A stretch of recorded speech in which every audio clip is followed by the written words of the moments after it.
Ayan po, may leftover kami na chicken lechon. Ano ba to? Ayan. Gagawin natin chicken paksiw. Ayan po. Para may ulam kami, hindi na naman lang dry. Ito ay vinegar. Konting vinegar lang po. 1 tablespoon. Ayan ng bawang. Buong paminta. Dahon ng laurel. Chicken cubes at saka sibuyas. Ayan po. At ito naman po ay soy sauce. Ayan. At nilagyan ko ng konting cornstarch. Tinunaw ko yung cornstarch. Ayan. Pinagsama ko na. Ayan po mga sisilap. Umpisa na tayong magluto. May version po to ha. Ayan. Umpisa na tayong mag-isa.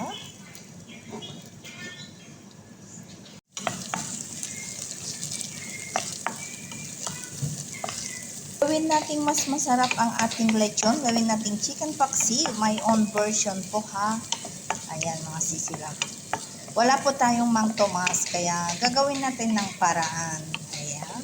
Ayan. Medyo okay na ang ating sibuyas at saka bawang. Yung ginawa ko mga sisilap, nilagyan ko ng konting cornstarch at saka soy sauce. Ayan. Lagyan na natin. Magdagdag tayo ng konting tubig. Ayan. Ayan po. Ang tubig.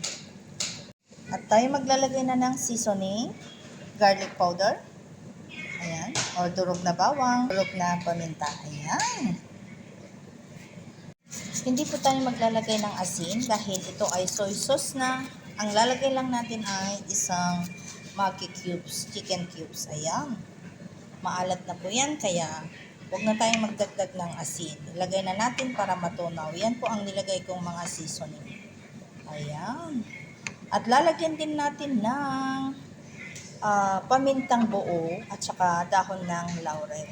Mamaya na ilalagay. Lagay natin muna yung chicken at ayan, takpan na natin. Naglalagay pala tayo ng konting asukal. Ayan. At ito na ay kumulo na. Lagay na natin ang leftover na manok. Ayan, o chicken. O, ayan. Takot ako baka matapon, matabsik. Ayan. Lagay na natin. Natin laurel. Ayan. Dahon ng laurel.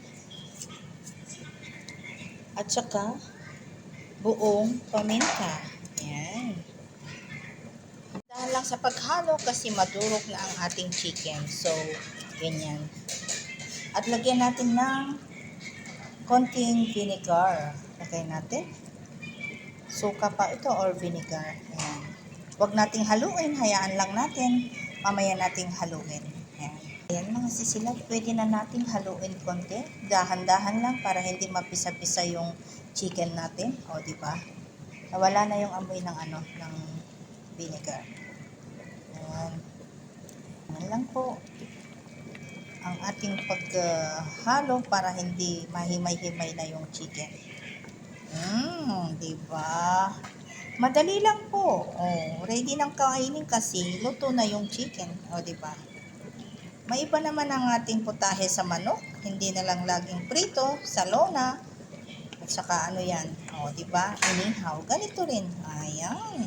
Version ko to. Kung gusto yung gayahin, try nyo po. Ayan. Di ba ang dali? Ayan po mga sisilap.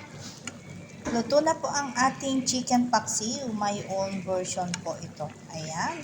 Dahil ang mga kasama ko ay mahilig sa spicy, lagyan lang natin ng toppings. O, diba? Hindi ko bibiyakin yung sili kasi ayaw ko din yung maanghang. I-design lang po natin ang ating chili. Ayan. O, yan lang ha. Design lang po. Hindi mawawala ang aking paborito pag ako'y nagluluto. Ito ay ang aking celery para magiging masarap at mabango ang ating lulutuin. Ayan po ang aking version. Tapos na po ang aking pagluluto. Thank you for watching!